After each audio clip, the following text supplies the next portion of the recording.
कमर गर्दन सीधी, आंखें बंद, उगते हुए सूर्य का ध्यान। एक बार गायत्री मंत्र करेंगे। ओम भूर्भुवः स्वः तत्सवितुर्वरेण्यं भर्गो देवस्य धीमहि धियो यो नः प्रचोदयात्। दोनों हाथों को रब करें, चेहरे की मालिश। और प्यारे विद्यार्थियों, सबसे पहले आप सभी का स्वागत है। और एक बहुत ही अच्छी बात मैं आप लोगों को बताना चाहता हूँ कि कल जो क्वेश्चन में अटक रहा था, एक्चुअल में वो क्वेश्चन मैं सही सॉल्व कर रहा था, समझ गए। बट पता नहीं मेरे दिमाग में क्या कंफ्यूजन था। एक्चुअल में उसका आंसर जो है 1/24 ही है, जो कि हम लोग दिख दिख मतलब कैलकुलेट भी कर पा रहे थे। बट मेरे दिमाग में पता नहीं क्या हो गया। ममता जी ने बोला कि 10/12 आएगा, तो उसी बात को लेकर के मैं 10/12 के बारे में सोचने लगा और दिक्कत हो गई। तो चलिए, कोई बात नहीं, मैथमेटिक्स है। मैथमेटिक्स जब भी ना बने तो दिक्कतें आती हैं मैथमेटिक्स में। तो कोई बात नहीं, उसको आज हम सॉल्व कर लेते हैं, देख लेते हैं क्या प्रॉब्लम। इससे पहले कि मैं कुछ और बताऊं, मैं आप लोगों को दो चार बातें बता देना चाहता हूं जो कि कल मैं खुल के नहीं बता पाया। ठीक है, क्योंकि खुल के एक पढ़ाने का अलग रिदम होता है। तो जो फ्रैक्शन है, जिसको हम बोलते हैं भिन्न भी, तो फ्रैक्शन बेसिकली कुछ नहीं है। जैसे हर किसी के घर में जो है, हमारे सब लोग जो हैं, बच्चे हैं, पढ़े लिखे, मास्टर्स में एटलीस्ट तो हैं ही सब कोई, इससे ऊपर ही है। तो एक्चुअल में हम क्या करते हैं, जो बांटते हैं चीजों को ना, उसी को हम फ्रैक्शन कहते हैं। मान लीजिए घर पे 4 रसगुल्ले आए और 4 रसगुल्ले को 3 लोगों में बांटना है, तो बांटिए। ठीक है। या हो सकता है कि घर पे एक पिज्जा मंगाया, पिज्जा का मांग हो सकता है कि उसमें काट करके 10 पीसेस आए और उस 10 पीसेस को 7 आदमी में बांटे। तो what is there in fraction कि आपके पास एक होल है और एक पार्ट है, बस उसी पे पूरा का पूरा दिमाग आपको लगाना होता है, उसी पे पूरा का पूरा आपका कैलकुलेशन चलता है। फॉर एग्जाम्पल, आप समझते हैं क्या है भाई। अब देखिए, फ्रैक्शन मुख्य रूप से 2 प्रकार का होता है। मुख्य रूप से अगर बात करोगे तो 2 प्रकार का ही फ्रैक्शन होता है। पहला फ्रैक्शन क्या होता है, first fraction is proper fraction and second fraction is improper fraction. उसके बाद एक नॉर्मल कॉमन फ्रैक्शन भी होता है और एक मिक्स्ड फ्रैक्शन भी होता है, जिसको कि हम बनाते हैं। एक्चुअल में अगर आप ध्यान से देखोगे तो मिक्स्ड फ्रैक्शन में भी क्या है, 2:1/3। 2:1/3 का मतलब क्या है, 1/3 is a fraction and 1/3 is a what kind of fraction. मैंने पहले ही बताया था कि अगर 1 से कम है तो प्रॉपर फ्रैक्शन, और 1 से ज्यादा है तो आपका हो गया इम्प्रॉपर फ्रैक्शन। अब उसमें भी एक बात यहाँ पे समझने की है, देखिए क्या समझने की बात है। सी देखिए क्या है, जैसे यहाँ पे देखिए, जैसे अगर मैं कहूँ, क्या कहूँ, जैसे मैंने मान लिया कि ये ऊपर वाले को हम न्यूमरेटर बोलते हैं और नीचे वाले को हम बोलते हैं डिनोमिनेटर। अब ये अगर ग्रेटर देन 1 हो गया, मतलब 1 से ज्यादा है, तो ये होता है improper fraction. Improper fraction, improper fraction होता है। ठीक है। और अगर जो है ये n/d जो है, अगर लेस देन 1 हो गया, मतलब 1 से कम हो गया, सॉरी,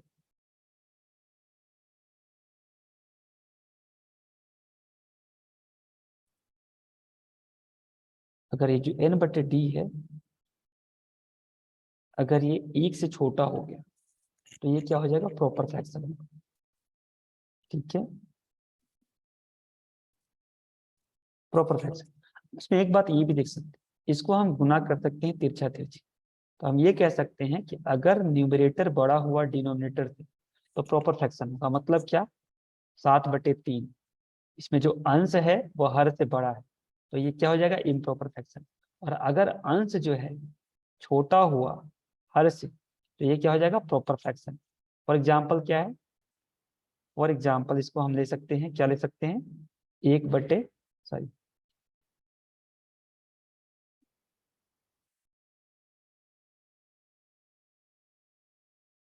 1 बटे, सॉरी, या 2/5 ले लो। तो ये अंश इसका छोटा है और हर इसका बड़ा है। बस इसी बात को हमें समझना है। अच्छा ये बताइए, देखिए इसको ऐसे समझ लीजिए, ये जो कहे जो जिधर खुला हुआ मुंह है वो बड़ा होता है, और जिधर मुंह बंद है इसका, इसको कहते हैं छोटा। ठीक है, तो ये छोटा हो गया। तो बाकी कुछ नहीं है, आपको हमने पहले ही कर बताया था कि जो होता है वो जैसे कि P/Q के फॉर्म में हो गया। जी बताइए। जी रश्मि दीदी बताइए।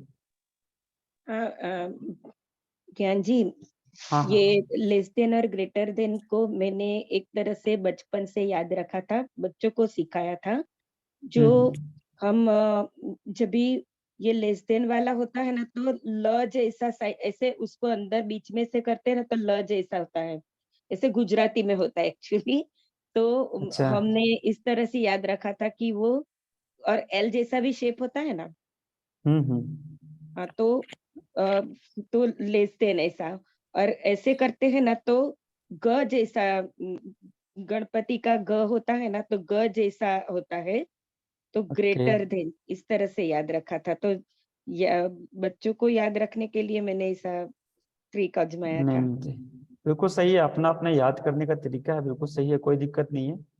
जो मेरा तरीका है मैंने ऐसे निकाला था, जैसे मैंने ऐसे किया, तो जिधर इसका मुंह खुला है, इधर से भगवान की तरह है ना, मुंह खोला हुआ है, जैसे घड़ियाल मुंह खोलता है ना ऐसे, और ऐसे घड़ियाल जैसे मुंह खोला हुआ है। ठीक है, तो जिधर मुंह खुला है वो बड़ा होगा, और जिधर मुंह बंद है वो छोटा होगा।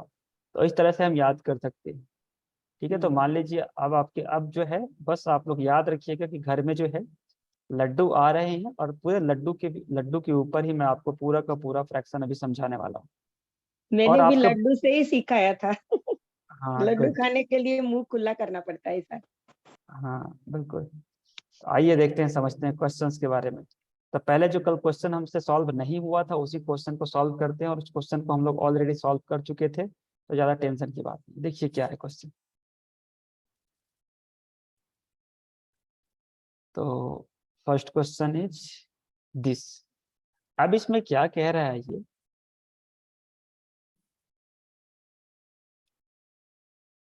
देखिए क्या कह रहा है, एक मिनट। सबसे पहले ये कह रहा है, तो हम पहले गिवन दे देते हैं कि गिवन क्या है। तो अगर हमें गिवन को देना है, तो देखिए क्या करते हैं। जैसे ये कह रहा है कि एक क्लास है, क्लास में मान लीजिए कि कितने स्टूडेंट्स हैं। सिंपल से अगर देखिए, इसका एक तरीका है कि सिंपल सा हमने मान लिया कि एक स्टूडेंट है। ठीक है ना, एक स्टूडेंट नहीं है तो हमने मान लिया, कुछ भी मान लिया, ऐसे एक ही मानते हैं, क्योंकि जितने भी इंटीजर होते हैं वो फ्रैक्शन होता है। ठीक है, मान लीजिए कि 10 रसगुल्ले थे, और 10 के 10 रसगुल्ले हमने खा गए, तो कितना बचा, एक बचा। ठीक है ना, तो एक बचा, तो पूरा का पूरा भाग होता है। जैसे 3/10 अगर मैं लिखता हूँ, 3/10, तो मतलब क्या है, टोटल 10 रसगुल्ले थे, और उसमें से 3 आपको मिले। ठीक है, अगर मैं इसे 15 लिखता हूँ बट्टे में, 15/25 लिखता हूँ, इट मीन्स दैट कि 25 रसगुल्ले थे और 15 रसगुल्ले आपको मिले। तो ये जो है ये पार्ट को डिनोट करता है। जो हिस्सा आपको मिला इसको ये पार्ट डिनोट करता है, और जो हिस्सा टोटल है उसको जो है टोटल को डिनोट करता है नीचे। यही इसका फ्रैक्शन का मेन इसका पार्ट है। अब समझते हैं इसमें कि क्या कह रहा है। कह रहा है कि एक जो है 3/4 स्टूडेंट जो है वो ना हिंदी जानते हैं ना इंग्लिश जानते हैं, डू नॉट नो इधर हिंदी और इंग्लिश। तो सबसे पहले हम क्या करेंगे, सबसे पहले हम करेंगे कि जो बच्चे हिंदी और इंग्लिश जानते हैं उनकी संख्या निकाल लेंगे। तो कंप्लीट जो होता है वो एक होता है, अगर कोई बोलते हैं ना कंप्लीट की बात करते तो एक की बात करते हैं। ठीक है, अब देखते हैं यहाँ पे हम समझने का प्रयास करते हैं कि क्या है। जैसे फॉर एग्जाम्पल, क्वेश्चन नहीं जैसे दिख रहा है। क्या नहीं दिख रहा, स्क्रीन नहीं दिख रहा, क्वेश्चन क्वेश्चन नहीं दिख रहा। नहीं। अच्छा, एक मिनट, तो फिर मैं देखता हूँ क्या स्क्रीन दिख रहा है क्वेश्चन।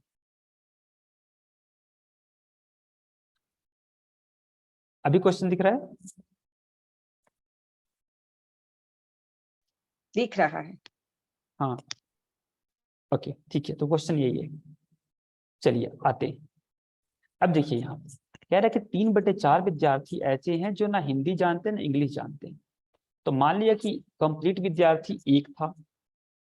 अब एक में से 3/4 को ना हिंदी आता है ना इंग्लिश आता है। तो हम क्या करेंगे, जिनको हिंदी और इंग्लिश आता है उनको हम निकाल लेंगे। तो 1/1 - 3/4 करेंगे, तो 1/4 ऐसे स्टूडेंट हैं जो हिंदी भी जानते हैं,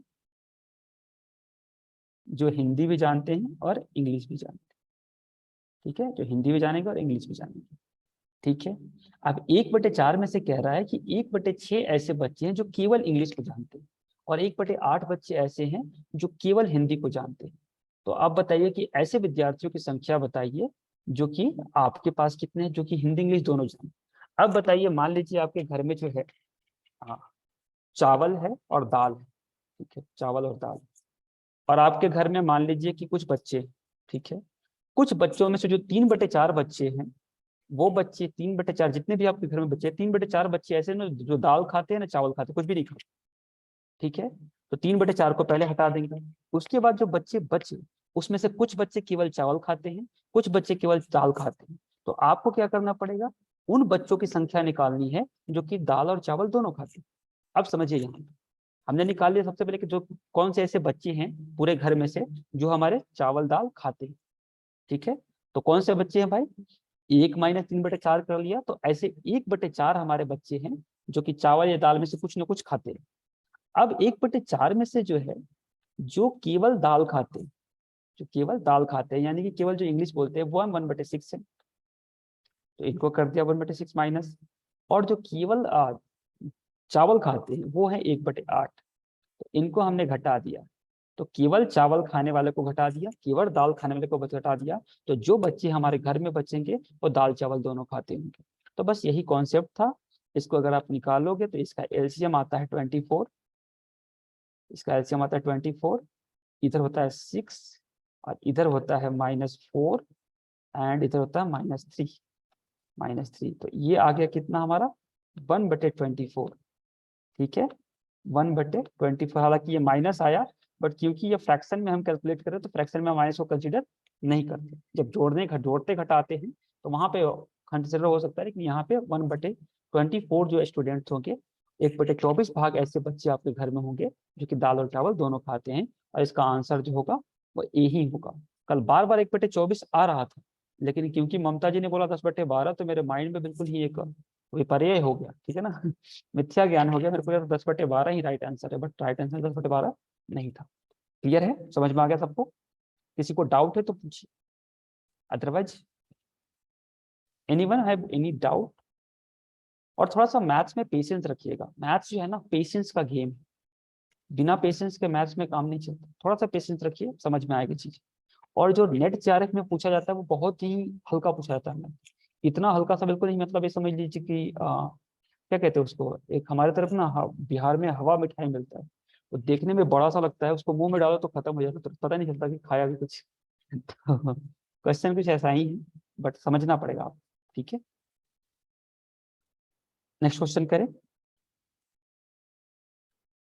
तो आई थिंक हमने नेक्स्ट क्वेश्चन हम लोग करते हैं।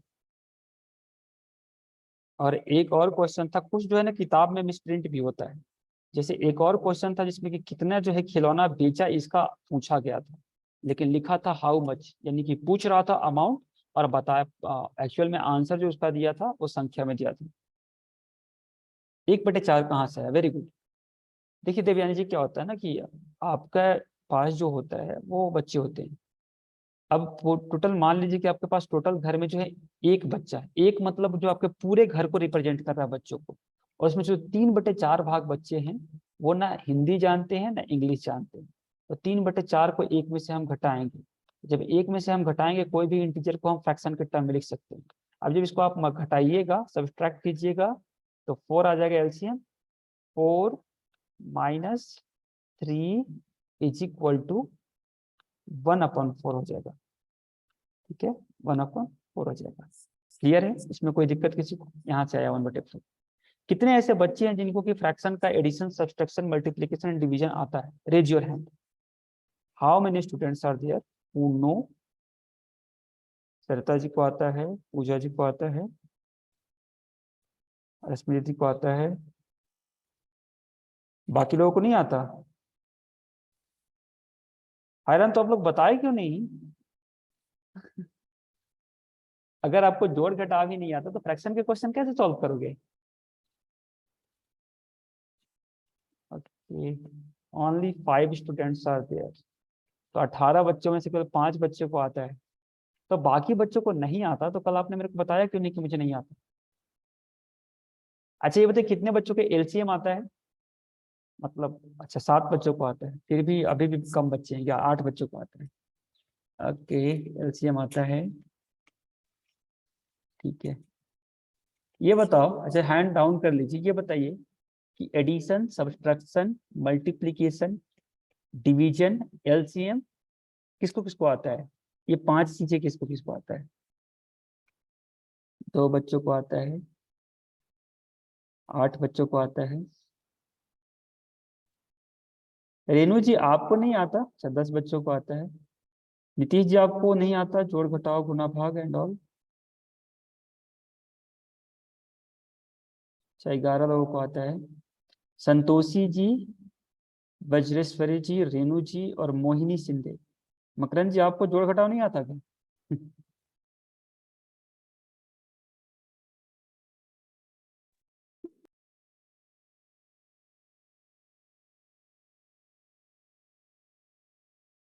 ओके, बता दीजिए एक बार ना, हम देख लेते हैं, पता नहीं किनको किनको आता है। तो जिनको नहीं आता उनको तो मैं एक बार ट्राई करता हूँ मैं, अगर नहीं आता तो एक बार मैं कोशिश करता हूँ कि आपको आज अच्छा आता है। तो मैं मान के चलता हूँ कि जोड़ घटाव गुना भाग यानी addition, subtraction, multiplication, division and जिसको हम क्या कहते हैं, इसके बाद जो है आपका एलसीएम आप सब लोगों को आता है। जिनको नहीं आता वो मेरे को पर्सनल कॉल कर लेना, क्योंकि फिर उनके लिए फिर ये मैथ्स इतना थोड़ा टफ हो जाएगा। तो उनको मैं कोशिश करूंगा उनको भी समझाने का, बट कोई दिक्कत नहीं। तो चलिए नेक्स्ट क्वेश्चन हम करते हैं। फ्रैक्शन का नेक्स्ट क्वेश्चन है, फ्रैक्शन का नेक्स्ट क्वेश्चन जो है, जो कि हम लोग कल देख रहे थे, अभी करते हैं। आज मैंने कुछ क्वेश्चन आपके लेके आए हैं। बताइए निम्नलिखित में से कौन सबसे बड़ा है? एक क्वेश्चन है कि निम्नलिखित में से कौन सबसे बड़ा है, अब बताइए। इस क्वेश्चन का आंसर दीजिए। It's a very simple question, but आपको समझना पड़ेगा कि कैसे देना है इसका आंसर।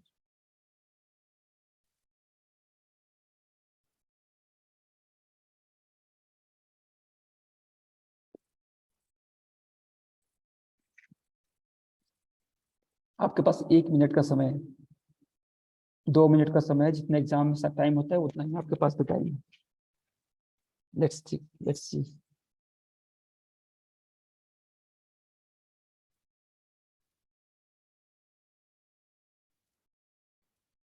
अच्छा सरिता ठाकुर जी डी, सविता जाधव जी डी। अच्छा सरिता ठाकुर जी का बी है। लगता है सरिता जी ठीक ठाक पढ़ती है। गुड।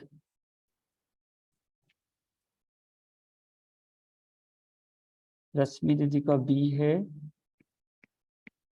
चलिए ठीक है, कुछ बच्चों ने सही किया, कुछ बच्चों ने गलत किया। अब एक कॉन्सेप्ट मैं आपको बताता हूँ, उस कॉन्सेप्ट को याद रखना। जी नीतीश, अच्छा नीतीश जी ने डाउन कर लिया, कोई बात नहीं। समझिए, देखिए अगर देखिए एक होता है आपका अंश, क्या होता है? एक होता है अंश। अगर आपका अंश बड़ा है, अगर आपका अंश जो है बड़ा है तो भिन्न बड़ा होगा, तो जो भिन्न होगा वो बड़ा होगा, भिन्न बड़ा होगा, बड़ा होगा। और अगर हर बड़ा है, और अगर हर जो है बड़ा है, हर बड़ा है तो भिन्न जो है वो छोटा होगा, छोटा, ठीक है, होगा। जी सौम्या जी बताइए। ओम सर। ओम जी बताइए। सर ये अंश और हर तो मैंने भी पढ़ा है, बट सर ये कॉन्सेप्ट समझ नहीं आ रहा है कि अंश बड़ा है तो निम्न बड़ा होगा और हर बड़ा है तो निम्न छोटा होगा। सर निम्न अंश नहीं और है, हर भिन्न। अरे इट्स सॉरी भिन्न, भिन्न बड़ा होगा फ्रैक्शन है, तो फ्रैक्शन। सर ये कॉन्सेप्ट एक बार क्लियर कर दीजिए, समझ नहीं आ रहा। अंश और हर इतना वर्ड तो मैंने पढ़ा है, इसको सॉल्व भी किया है, बट अब भूल चुकी हूँ, तो एक बार इस कॉन्सेप्ट को क्लियर कर दीजिए। ठीक है, अरे क्या अंश और मीनिंग? हर नहीं समझ में आए तो न्यूमरेटर और डिनोमिनेटर समझिए। अंश को हम बोलते हैं न्यूमरेटर, अंश मतलब आ, ऊपर वाला, ऊपर वाला। नो नो नो सर, वो तो समझ में आ रहा है कि अंश और हर कौन सा हाँ होता हाँ, है। मैं बता रहा हूँ, मैं बता रहा हूँ, समझिए मेरी बात। जी सर। अब जैसे हम इस संख्या को देखते हैं, ठीक है, जो हमारा पहला नंबर जो संख्या है उसको हम देखते हैं और समझिए उसको क्या कहना है। ये क्या कह रहा है? तो ये कह रहा है कि आपके पास 337 जो है रसगुल्ले हैं, 337 में से 219 आपको मिले, ठीक है, समझ में आ रहा है? अगर 337 में से ऊपर का अगर 220 मिलेगा तो आपको ज्यादा मिला, ठीक है, आप अपने हिस्से को देखना बस। अगर 225 मिल गया तो और ज्यादा मिला।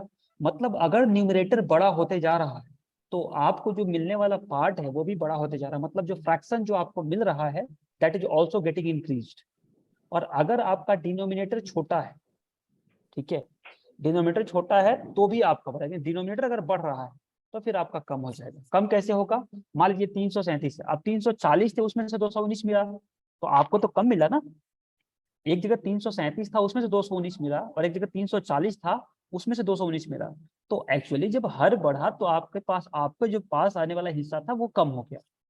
इसको थोड़ा सा अगर बड़े में नहीं समझ सकते तो थोड़ा छोटे में समझने का प्रयास कीजिए, छोटा में मैं समझाने का प्रयास करता हूँ। देखिए समझिएगा ध्यान से, ये कॉन्सेप्ट बहुत अच्छा है, अगर इसको समझ लेंगे तो काफी आपकी चीजें जो है आसान हो जाएंगी।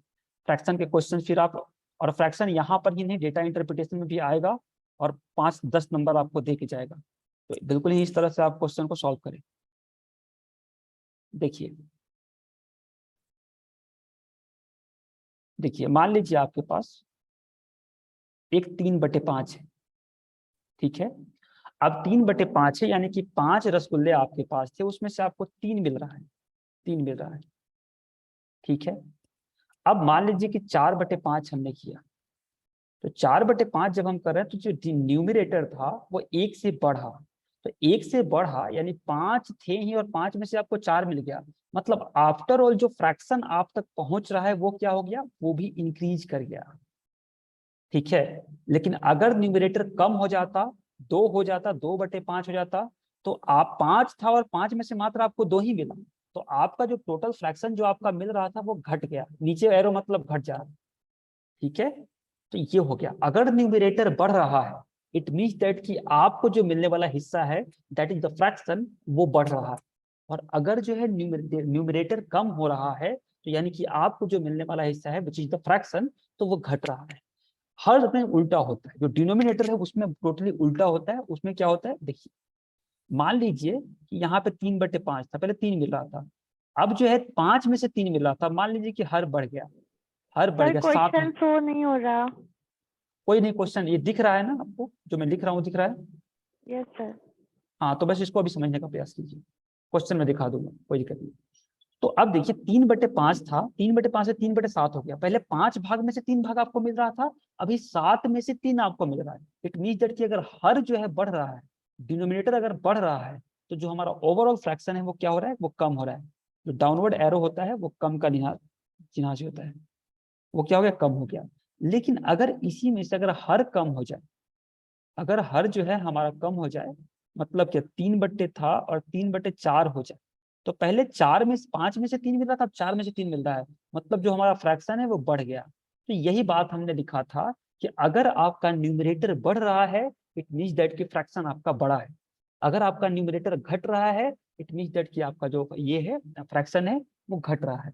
अगर डिनोमिनेटर बढ़ रहा है तो फ्रैक्शन कम होगा, और डिनोमिनेटर घट रहा है तो फ्रैक्शन बड़ा होगा, ज्यादा होगा। क्लियर है? ये समझ में आया? आया कि नहीं आया? जी सर। हाँ तो ओके। ये हर कहते हैं और डिनोमिनेटर कहते हैं उसको, हर को। हाँ हाँ जी बिल्कुल, हर को। हिंदी में नहीं मालूम था मुझे भी, क्योंकि अच्छा हमारे हर, गुजराती में छेद कहते हैं उसको, अच्छा अंश तो और हिंदी छेद में, ऐसा बोलते हैं। हाँ तो अंश कहते हैं, न्यूमरेटर भी डिनोमिनेटर, ठीक है बिल्कुल सही। न्यूमरेटर भिन्न नहीं है, न्यूमरेटर जो है वो आपका है, क्या कहते हैं इसको? न्यूमरेटर को हम कहते हैं अंश, और डिनोमिनेटर को कहते हैं हर, और अंश बटे हर को कहते हैं भिन्न। नहीं समझ में आया? फिर से बताता हूं। देखिए जो हमने लिखा, ये देखिए, ये है 2/5, तो इसको कहते हैं न्यूमरेटर, इसको कहते हैं डिनोमिनेटर, और इस पूरे को अगर आप मिला दीजिएगा तो इसको कहते हैं फ्रैक्शन। समझ में आ गया? ये होता है। क्लियर है? सौम्या जी आप कुछ बोल रही थी, बताइए। तो सर इस क्वेश्चन का आंसर क्या होगा? जो आपने क्वेश्चन शो किया था उसका आंसर क्या होगा? अभी मैं बता रहा हूँ ना, ये कॉन्सेप्ट समझ में आया ना? ये कॉन्सेप्ट समझ यस में आ सर, गया? Yes sir, yes sir. Okay, अब क्वेश्चन मैं दिखाता हूँ आपको, क्वेश्चन लेकर के बताइए क्या है। सॉरी,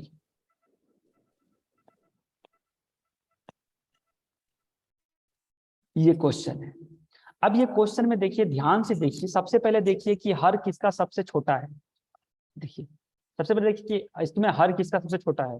तो 339 हर बड़ा है, अगर हर बड़ा होगा तो फ्रैक्शन छोटा है। तो 39 मतलब 339 है, 341 है, 339 है, 335 है और 337 है। तो अगर आप देखेंगे तो डिनोमिनेटर सबसे छोटा किसका है? इसका है, बी वाला। तो मतलब बी वाला जो है सबसे बड़ा होगा। अभी डिसाइड नहीं करते, हर को में देख लिया। अगर हर के हिसाब से देखते हैं, अगर डिनोमिनेटर के हिसाब से देखते हैं तो ये बी वाला आंसर होगा। अब न्यूमरेटर के हिसाब से देखते हैं तो किसका जो है अंश बड़ा है। तो अब गैप को देख लीजिए आप, सिंपल सी बात है। ये 219 था, 337 में से मिल रहा था, और यहाँ पे 335 में से 221 मिल रहा है। हर देखिए, अभी इसमें अंश देखिए किसका बड़ा है, तो 219 से बड़ा है, 217, 15, और ये जो है 22 है। लेकिन ये 22 तो है, लेकिन इसका डिनोमिनेटर बहुत ज्यादा है। तो बी जो है यही सबसे ज्यादा हो रहा है। एक जो है 339 में से आपको 222 चीजें मिल रही है। ठीक है, मतलब कितना आपको नहीं मिल रहा है? आपको 17 नहीं मिल रहा है, और यहाँ पे मात्र आपको जो है 14 नहीं मिल रहा है। तो गैप ज्यादा है ना, तो ये इसका न्यूमरेटर ये सबसे ऑप्टिमम हुआ, बी नंबर इसका आंसर है।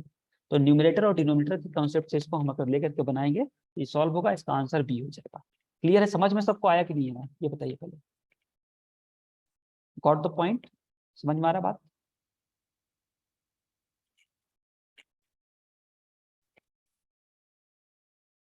ठीक है, ओके डन, वेरी गुड। तो बस यही करना है हमें। सबसे पहले क्वेश्चन में देखना है कि डिनोमिनेटर कौन सा सबसे छोटा है। तो डिनोमिनेटर इसका सबसे छोटा था। फिर हमने देखा कि न्यूमरेटर में क्या है। तो न्यूमरेटर ये तो छोटा ही, ये तो छोटा ही है, ये भी छोटा ही है, ये भी छोटा ही है। कन्फ्यूजन किस में हो रहा था आपको? कन्फ्यूजन आपको नीचे वाला में हो रहा होगा, जिसमें 222 है। तो फिर हम देखेंगे कि ये 222 मिल रहा है 339 में से, और यहाँ पे 220 मिल रहा है 335 में से। तो गैप ज्यादा हो रहा है, ठीक है ना? इससे भावनात्मक अगर स्तर पर समझ लीजिएगा, फील कर लीजिएगा, तो आपको समझ में आएगा। आप अपने हिस्से को देखिए ना, 339 गो रसगुल्ला घर पे था, उसमें से आपको 222 मिला, और एक जगह 335 है तो उसमें से 221 मिला। तो आप फायदा में किसमें ज्यादा रहे? जिसमें फायदा में रहे वही आपका आंसर हो जाएगा, वही फ्रैक्शन आपका बड़ा हो जाएगा। That's all. क्लियर बात है? ओके, समझ में आ गया सबको? अब हम आते हैं दूसरे क्वेश्चन। दूसरा क्वेश्चन आपको मैं कराता हूँ। तो let's start the next question. तो नेक्स्ट क्वेश्चन है आपके सामने, ये रहा। कह रहा है कि ए बी सी डी के लाभ और व्यय का अनुपात। तो यहाँ पे एक फॉर्मूला यूज करना होगा, जो कि मैं लिख देता हूँ। यहाँ पे एक फॉर्मूला होता है, देखिए, जो आपका बोलिए। इनकम इज इक्वल टू होता है, इनकम इज इक्वल टू होता है एक्सपेंडिचर। ठीक है, एक्सपेंडिचर जिसको बोलते हैं, जिसको व्यय बोलते हैं,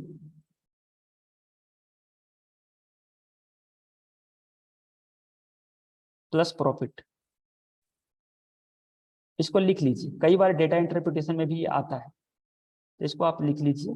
और इस कॉन्शियस फॉर्मूले का यूज करते हुए आप बनाइए इस क्वेश्चन। एक बार ट्राई कीजिए। यू हैव 1 मिनट, 1 मिनट का समय है, 1 मिनट के समय में आप बनाइए इसको।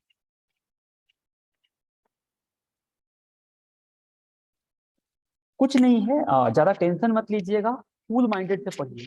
आपका जो नेट जीआरएफ में मैथमेटिक्स आता है, it's a very basic mathematics, और मैं आपको पढ़ा रहा हूँ। अगर इसको पढ़ के आप जाइएगा तो आप सीजीएल का क्वेश्चन सॉल्व कर दीजिएगा, ठीक है ना? एसएससी का क्वेश्चन आप सॉल्व कर लेंगे, ये सब एसएससी लेवल के क्वेश्चन।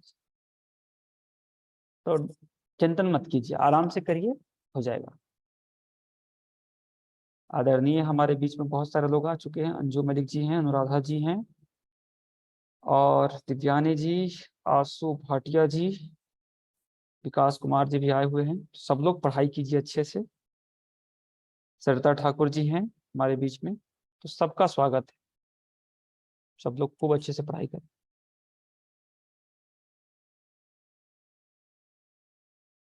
गुड। एनीवन? किसी का आंसर आया? कोई बात नहीं, देखिए जिनका आंसर नहीं आ रहा ना, मैथमेटिक्स में क्या करते हैं, जैसे मैं यहाँ पे पढ़ा दूं तो घर पे जाकर के एक बार फिर से इसको सॉल्व कीजिए, तब आपको मजा आएगा, तब आपको चीजें समझ में आएगी। अगर एक्चुअल में मैथमेटिक्स सीखना है तो, और नहीं सीखना है तो कोई बात नहीं।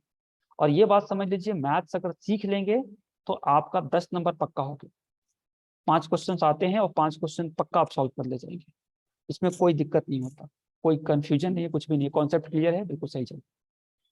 चलिए मैं बताने का प्रयास करता हूँ। कोई किसी का आंसर नहीं आ रहा है, कोई बात नहीं, मैं समझता, देखिए क्या है, कह रहा है कि ABCD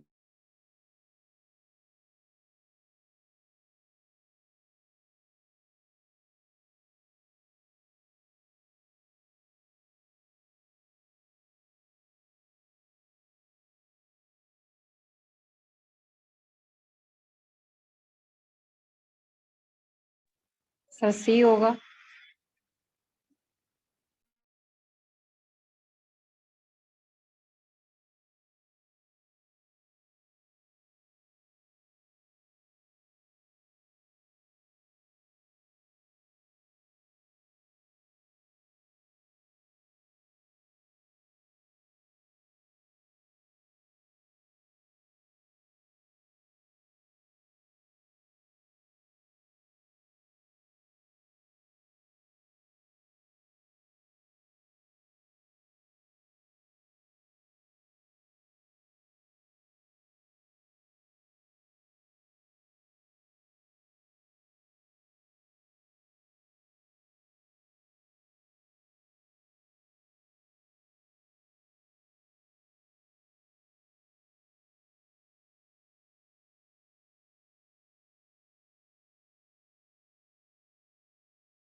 सॉरी, नेटवर्क चला गया था।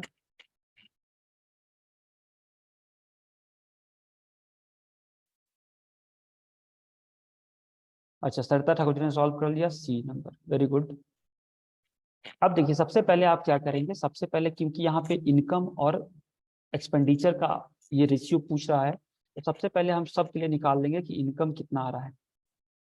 ठीक है, तो सबके लिए हम क्या पूछ लेंगे कि इनकम क्या आ रहा है। तो लेट्स स्टार्ट द,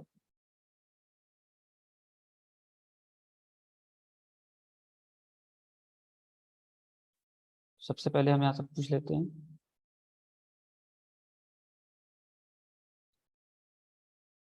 ओके, तो लेट्स स्टार्ट, पहले पूछते हैं पहले क्या है यहाँ।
लाइन कट जा रहा है बार बार, तो कोई दिक्कत नहीं, नेटवर्क जा रहा है, बताइए एक बार।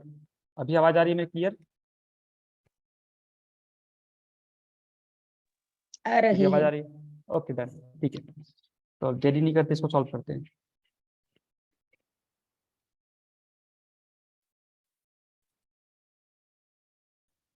देखिए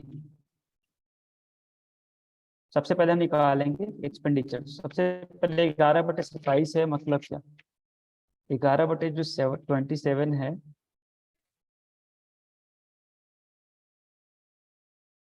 11/27 है, ये क्या है बेसिकली, ये हमारा लाभ और व्यय है, तो यानी कि ये प्रॉफिट है और ये एक्सपेंडिचर है। तो इसका इनकम कितना हो जाएगा, इसका इनकम हो जाएगा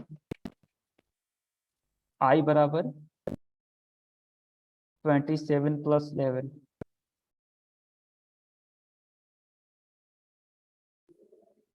तो 38 हो जाएगा।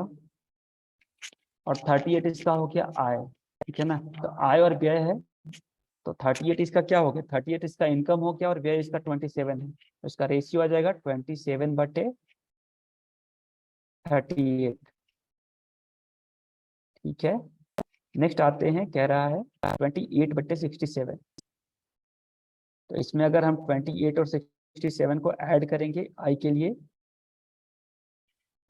लिए, अगर हम ऐड करेंगे, दिस इज 28 + 67, तो कितना आ जाएगा, 95 95 आ जाएगा। तो इसका रेशियो हो जाएगा 67/95। सिमिलरली अगर हम और ऊपर जाते हैं, 1 मिनट,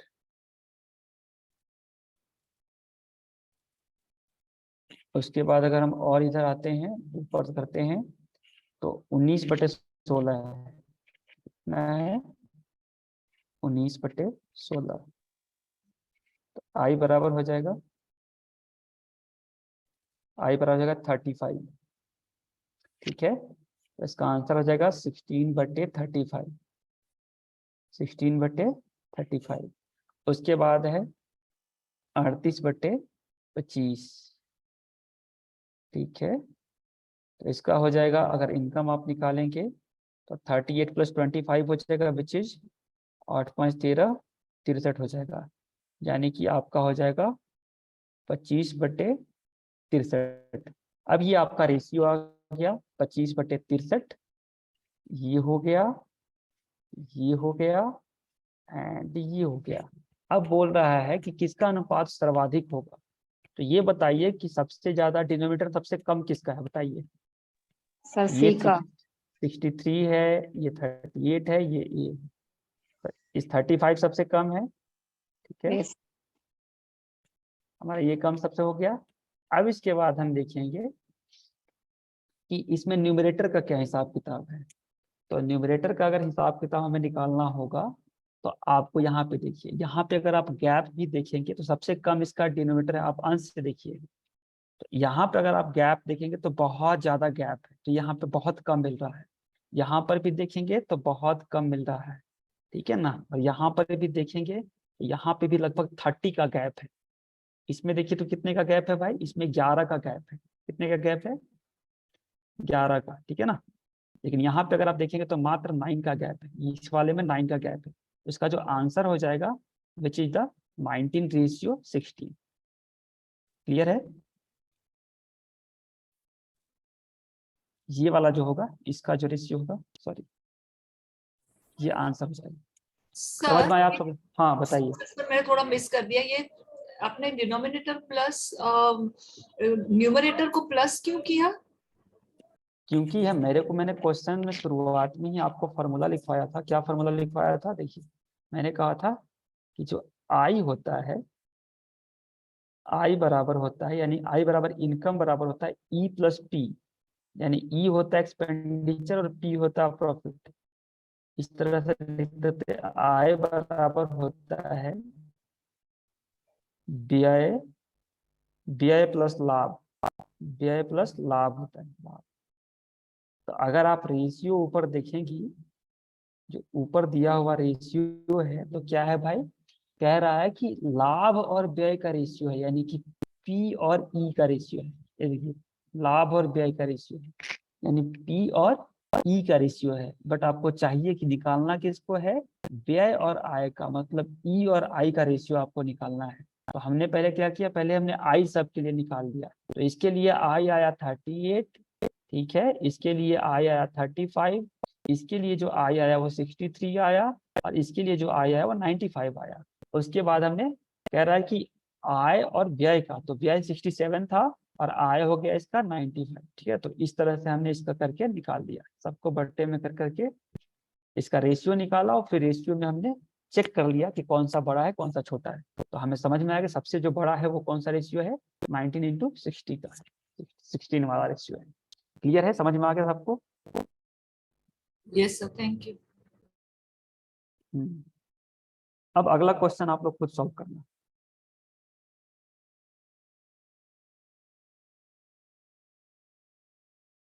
चलिए नेक्स्ट क्वेश्चन सॉल्व करें।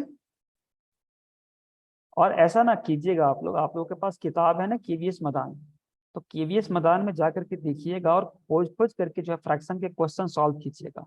अगर आप सेल्फ से एफर्ट पुट नहीं करेंगे तो चीजें आपको समझ में कम आएंगी, तो आप अपना सेल्फ से एफर्ट पुट कीजिए।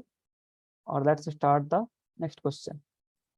नेक्स्ट क्वेश्चन ये है कि एक शहर की जनसंख्या 5/8 है, ठीक है ना। संख्या का 5/8 पुरुष है, 3/12 जो है आबादी महिला है, शेष जो है 600 बच्चे हैं, तो कुल जनसंख्या बताइए कितना होगा। सिंपल सा क्वेश्चन है, वेरी सिंपल सा क्वेश्चन। सो लेट्स इसको आप सॉल्व कीजिए। ठीक है, सॉल्व कीजिए।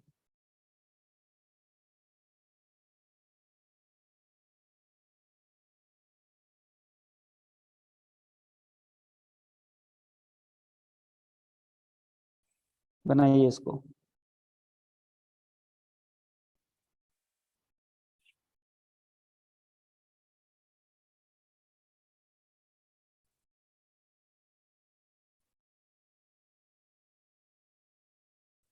सॉरी, 1 मिनट का समय है, बनाइए इसको।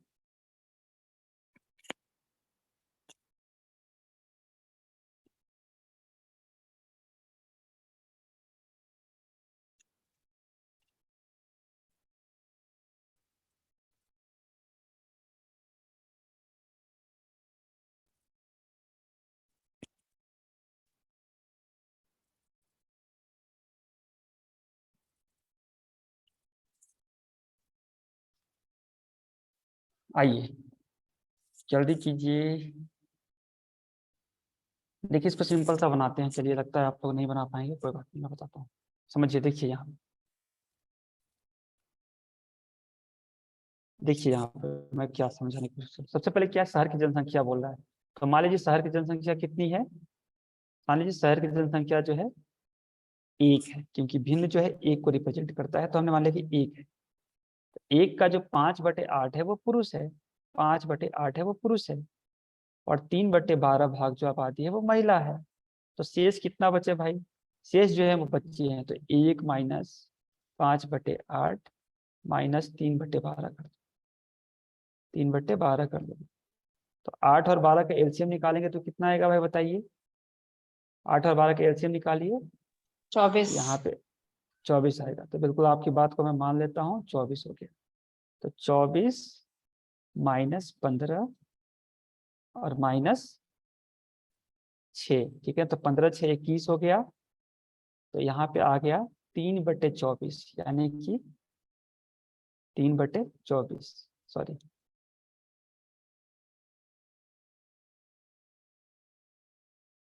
एक मिनट,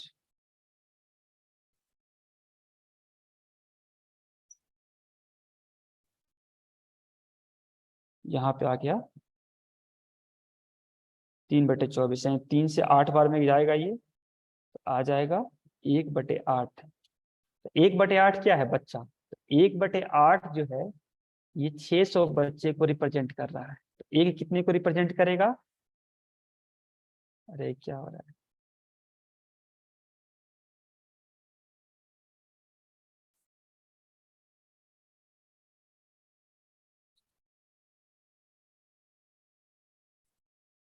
अब देखिए, तो 600 गुना 8 हो जाएगा, एक कितने को रिप्रेजेंट करेगा भाई, 600 गुना 8, तो कितना हो जाएगा 48। समझ में आ गया आप लोगों को। 1/8 600 को रिप्रेजेंट करता, क्योंकि एक हमने क्या माना था, जनसंख्या कितना है भाई, 1 है। क्लियर है, फ्रैक्शन में हम 1 ही मानते हैं। ये बात समझ में आया सब लोगों को कि नहीं आया, मेरे को बताइए एक बार, कंफर्म कीजिए। ये 1/8 कैसे लिया सर? एक तो रिप्रेजेंट कर रहा है टोटल जनसंख्या को, और अजी फिर 8। मैंने लिया नहीं 1/8, 1/8 आया है। इसको जब आप कैलकुलेट करेंगी ना, यहाँ पे तो इसका एलसीएम आया तो अच्छा 24, तो ओके 3/24 को अच्छा फर्दर डिवाइड करने पर। हाँ जी, ठीक है। सर हम इसको मतलब सपोज x लें, if we count x as total number of population, so x 5x upon 8 plus 3x upon 12 plus 600, वैसे कुछ कर सकते हैं? बिल्कुल Is कर equal- सकते हैं is equal आदरणीय to अमीषा जी। x. देखिए अमीषा जी, समझिए मेरी बात को। आप देखिए, मैंने एक पे मार के बनाया। आप देखिए, आप एक सी मत मानिए, आप ना हमेशा ही मान लीजिए, ठीक है ना। मान लिया, जैसे मैं आपको करके दिखाता हूँ अभी क्वेश्चन। देखिए एकदम सिंपल सी बात है। देखिए हमने लिखा, क्या लिखा, देखिए हमने लिखा कि माना let the population, let population जो है, पॉपुलेशन बराबर है अमीषा, ठीक है ना। ये देखिए अमीषा को मैंने ए से डिनोट कर दिया। तो ये जो अमीषा है पॉपुलेशन, अब अमीषा जी जो है, अमीषा जी का जो क्या हो रहा है, ठीक है। तो अमीषा जी जो है, जो अमीषा जी का 5/8 भाग, यानी कि 5a/8 जो है वो हमारे क्या है, ये हमारे मेल है, पुरुष है, मेल, ठीक है। और उसके बाद जो है 3a/12 जो है ये हमारे हैं फीमेल, और जो रिमेनिंग पार्ट है वो क्या है, वो बच्चे हैं। तो पहले हम रिमेनिंग पार्ट निकालेंगे, बच्चों की संख्या निकालेंगे। तो रिमेनिंग निकालेंगे तो क्या करेंगे, a minus 5a/8 minus 3a/12, ठीक है। जब इसका आप एलसीएम निकालेंगी तो सेम एलसीएम आएगा, 24 आ जाएगा। तो 24a माइनस 15a, ठीक है, माइनस 6a। तो 15 और 6 21 आ जाएगा, तो 3a/24 आ जाएगा। और ये जो 3a/24 है, ये बच्चों की संख्या आया। ये किसकी संख्या आया, चाइल्ड की। तो चाइल्ड की संख्या दिया भी हुआ है, तो चाइल्ड बराबर चाइल्ड कर देंगे। तो करेंगे as per question 3a/4 is equal to, इस तरह से हम लिखते हैं यहाँ पे 3a/24 इज इक्वल टू क्या है, इज इक्वल टू 600 है। अब फॉर ए इसको सॉल्व कर लीजिए। तो अगर 3a के लिए क्या हो जाएगा, तो 3a के लिए हो जाएगा 600 गुना 24, 600 गुना 24। ए बराबर क्या हो जाएगा, 600 गुना 24 और बटे 3। तो ये 200 बार में गया, 2400 में 200 से गुना करेंगे तो 4800 इसका आ जाएगा आंसर। तो अमीषा जी का वैल्यू है 4800। इतनी देर की जनसंख्या को हमने अमीषा माना था, तो 4800 इसका आंसर हो गया। अब बोलिए कि मैं ए मान के क्यों नहीं बता रहा था, या एक्स मान के मैंने क्यों नहीं बताया। मैंने इसलिए नहीं बताया क्योंकि इसमें थोड़ा सा कई सारे बच्चे एक्स को देख करके डर जाते हैं। जो नहीं डरते हैं वो कर सकते हैं, कोई दिक्कत नहीं। अब ये तो हुआ मेथड 1। 2 मेथड मैंने बताया, एक तीसरा मेथड मैं आपको बताता हूँ। जहां कहीं भी फ्रैक्शन का क्वेश्चन आए, जहां कहीं भी, तो सबसे पहले क्या कीजिए, उनका जो डिनोमिनेटर है, डिनोमिनेटर का एलसीएम ले लीजिए, ठीक है। जितना भी आपको डिनोमिनेटर दिखाई दे रहा है, फ्रैक्शन दिखाई दे रहा है, उन सब के डिनोमिनेटर को आप जो है ये कर लीजिए, क्या कहते हैं इसको, एलसीएम लीजिए। तो यहाँ पे क्या दिखाई दे रहा है, 8 और 12 दिखाई दे रहा है। तो 8 और 12 का जो ये हो गया, ये 24 हो गया। जो 24 हो गया ये होल पॉपुलेशन को डिनोट करेगा। 24 किसको डिनोट करेगा, होल पॉपुलेशन। अब 24 में से कितना है, 5/8 जो है वो क्या है, हमारा पुरुष है। तो 5/8 करोगे तो 24 का 5/8 जो हो जाएगा, 24 का 5/8, तो ये कितना हो जाएगा, ये हो जाएगा 15। यानी 15 जो है वो पुरुष है, 15 क्या है, पुरुष है। तो महिलाएं कितनी हैं, तो 3/12 भाग महिलाएं हैं। तो 24 गुना 3/12, ये 2 बार में गया और ये 6 आ गया, तो 15 + 6 कितना हो जाएगा? 21। यानी कि पुरुष और महिलाएं 21 से 24 में से, तो बच्चे कितने हो जाएंगे? बच्चे हो जाएंगे आपके, बच्चे हो जाएंगे 24 - 21 बराबर 3 हो जाएंगे। अब ये 3 यूनिट बच्चे जो हैं वो रिप्रेजेंट कर रहे हैं 600 को, तो 1 यूनिट बच्चे कितने को रिप्रेजेंट करेंगे? 600/3। और इसी प्रकार जो है हमारे 24 जो आए हैं वो 24 यूनिट कितने किसको रिप्रेजेंट करेगा?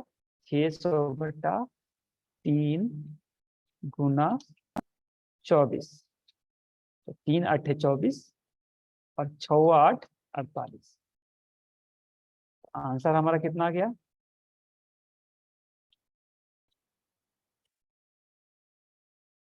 आंसर हमारा आ गया 48। क्लियर है जी? तो आप इस तरीके से भी बना सकते हैं। सिंपल सा कुछ नहीं करना है इसमें क्या करना है? सिंपल सा आपका तरीका है कि जो भी आपका भिन्न दिखाई दे रहा है, जैसे ये 8 था 12 था, 8 और 12 का एलसीएम ले लीजिए, वो आपकी होल संख्या को रिप्रेजेंट करेगा। उसमें से जो भी आप कह रहा है वो कर दीजिए। हमने 5/8 पुरुष कहा था तो पुरुष निकाल लिया, 15 पुरुष आ गए। महिलाएं 3/12 थी तो मैं 3/12 निकाला तो 6 महिलाएं आ गई।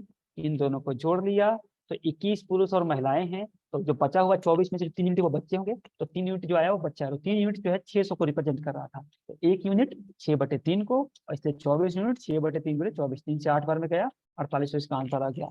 तो जैसे आपको मन करे, जिस तरह से आपको समझ में आ रहा है उस तरह से आप क्वेश्चन को सॉल्व करें। क्लियर है? यहाँ तक सबको समझ में आ गया?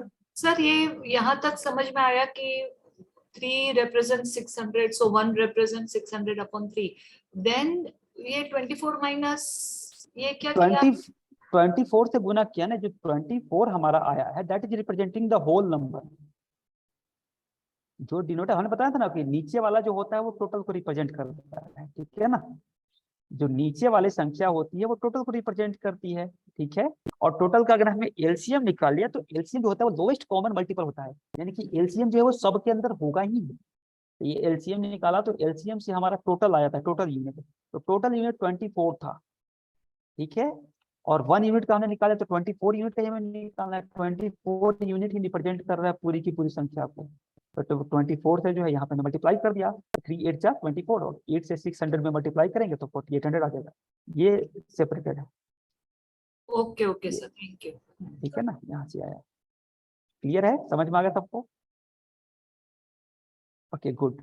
काफी बच्चों ने उत्तर दिया है इसका। अब जो है मैं नेक्स्ट क्वेश्चन बताता हूँ। नेक्स्ट क्वेश्चन मैं बताऊंगा नहीं, नेक्स्ट क्वेश्चन कम से कम 5 बच्चे सॉल्व करके बताना। कम से कम 5 बच्चे आ जाएंगे तो मैं खुश होकर के नेक्स्ट क्वेश्चन में चला जाऊंगा।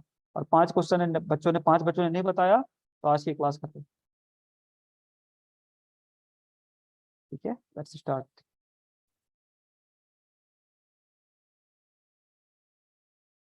एक्चुअली ये जो कलम है ना, इस कलम से मेरे को लिखना नहीं आता, इसलिए टाइम बहुत जाता है। चलिए नेक्स्ट करते हैं। चलिए इस क्वेश्चन को कीजिए। सिंपल सा क्वेश्चन है, इसमें कोई दिक्कत नहीं है, आप आराम से इसको कर सकते हैं।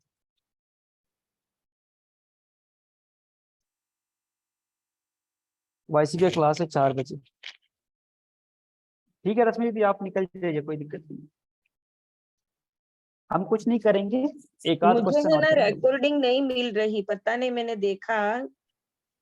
अरे दीदी वो शायद नेहा मैम यूट्यूब पे अपलोड कर रहे हैं, आप यूट्यूब पे देखिए, जो यूट्यूब का वीडियो भेज भी देती हैं क्लास में, क्लास वाला ग्रुप ओके। है उस पर।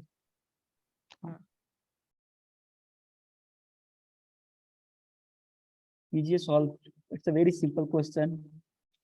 आप एलसीएम वाला मेथड को प्रिफर कर सकते हैं अगर आप सीखते हैं तो। 18 और 24 का एलसीएम ले लीजिए और बिल्कुल ही आसानी से उस तरीके से हो जाए।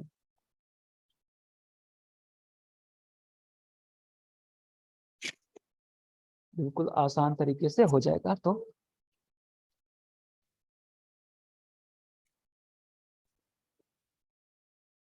Anyone has given the answer?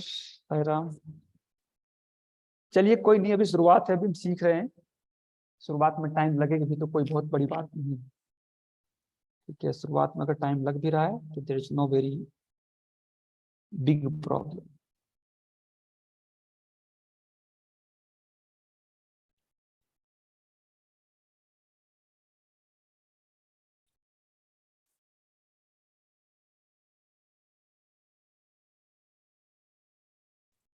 चलिए कीजिए। एनीवन, कोई नहीं अभी तक? अरे इसमें कुछ करना ही नहीं है, पता सर नहीं एक क्यों नहीं आप। हाँ हाँ बताइए।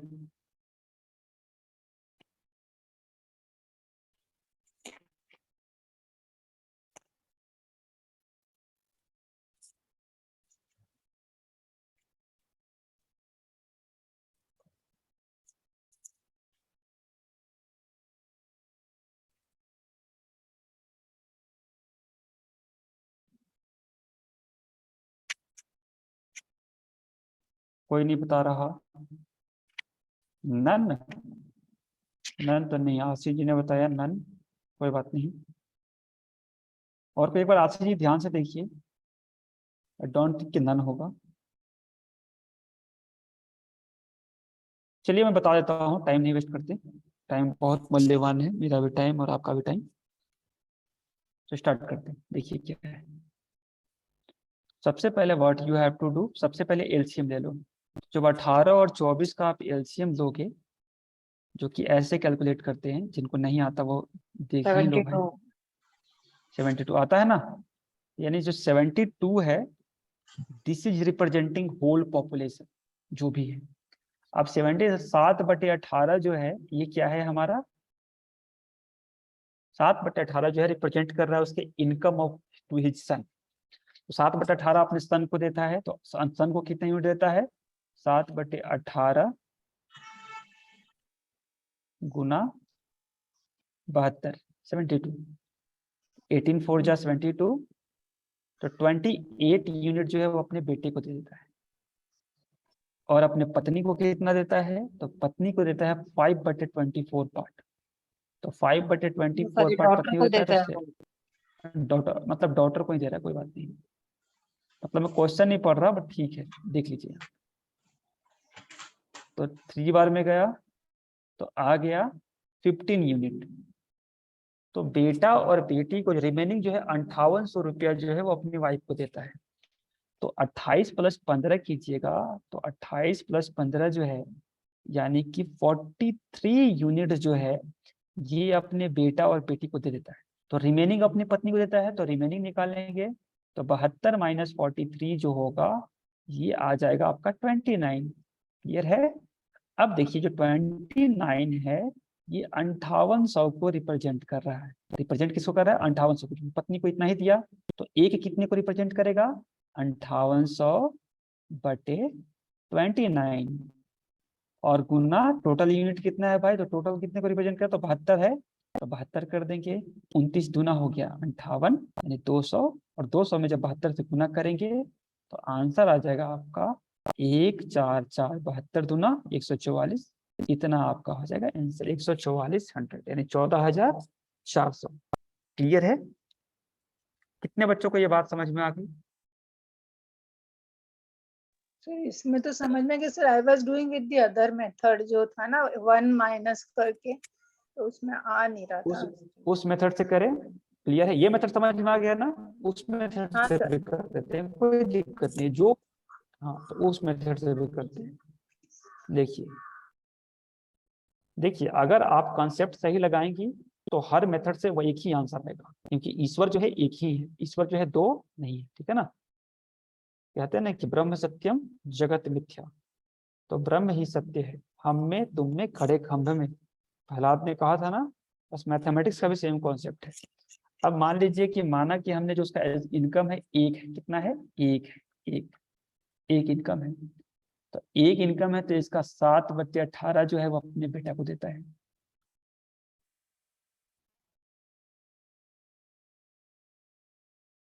सात बटे 18 बेटा को दे दिया। उसके बाद जो है 5/24 बेटी को देता है। 5/24 बेटी को। ठीक है, अब बचा हुआ पत्नी को देता, तो 1 - 7/18 - 5/24। अब करेंगे यहाँ से, जब एलसीएम निकालेंगे तो आएगा 72। यहाँ पे एक था तो एक में अगर एक से 72 में भाग दो, 72 टाइम्स में कटेगा, 72 में 1 से गुना करेंगे तो 72 ही आएगा। माइनस 18 4 जा 72 और 7 4 जा 28, फिर माइनस करेंगे, तो क्या आएगा, फिर माइनस करेंगे तो 24 3 जा 72 और 5 3 जा 50। तो ये हो गया। अब करेंगे तो 43 हो जाएगा, 43 में से अगर घटाएंगे हम तो 29/72 आ जाएगा। तो 29/72 आया 29/72, तो 29/72 जो है ये रिप्रेजेंट कर रहा है 5800। सर अब आ गया, कितने को आ अब गया आ ना? गया सर। हाँ, ऐसे ही आप एक्स पे भी बना सकते हैं, तो there is no problem with this. ठीक है, क्लियर है? तो आज का लास्ट क्वेश्चन करते हैं, और इसके बाद में कल मैं टाइम एंड डिस्टेंस शुरू करूंगा। इसके बाद जैसे जैसे क्वेश्चंस आएंगे वैसे वैसे आप लोग कर कल तो संडे लीजिएगा। है। अच्छा, कल संडे है, कल छुट्टी रहेगी, मतलब नेक्स्ट क्लास में। आज मैंने इसलिए क्लास ले लिया था क्योंकि कल जो है मेरे को खुद से सेटिस्फेक्शन नहीं हुआ, मेरे को लगा कि यार मजा नहीं आया। अब मुझे ही मजा नहीं आया तो आप लोगों को कैसे मजा आता? तो इसलिए मैंने कहा कि चल, मजा नहीं आया तो इसका सजा तुम्हें मिलेगा और तुम एक्स्ट्रा क्लास दो, कोई बात नहीं। चलिए, इस क्वेश्चन को कीजिए, it's a very simple question. इस क्वेश्चन को, इसमें इतना आसान क्वेश्चन है कि मैं क्या बताऊं, बिल्कुल चुटकुला है, समझ गए ना? इसको देखिए, जैसे चुटकुला को सुन के हंसी आती है वैसे इसको देखेंगे आपको हंसी आएगी। चलिए, कोई बात नहीं, अगर 2-4 विद्यार्थी भी पढ़ने वाले हैं तो मैं पढ़ाऊंगा। हालांकि मेरे पास तो 15 विद्यार्थी पढ़ने वाले हैं, तो कोई दिक्कत नहीं है, बाकी लोग भाग गए। ठीक है, किसी लोगों का कमिटमेंट्स होते हैं, मैं ये नहीं कहता, थोड़ा सा हम भी एक्सटेंड कर रहे हैं, तो किसी के कमिटमेंट होंगे but they will see the recording, तो नो प्रॉब्लम।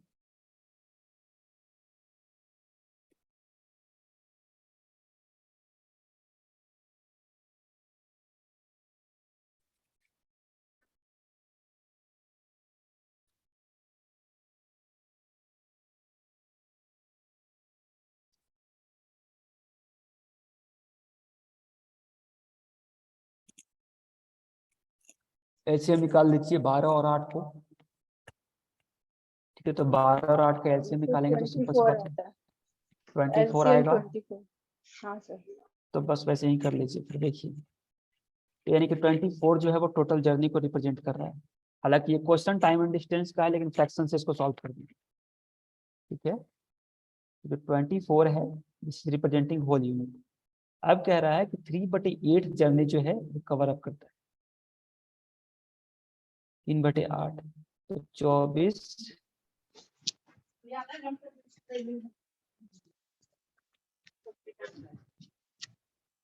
तो 9 यूनिट जो है इधर आ गया। 5/24। अब देखिए, अब यहाँ पे जो 5/12 पार्ट है, 5/12 है, 5/12, 5/12, 24 गुना 5/12,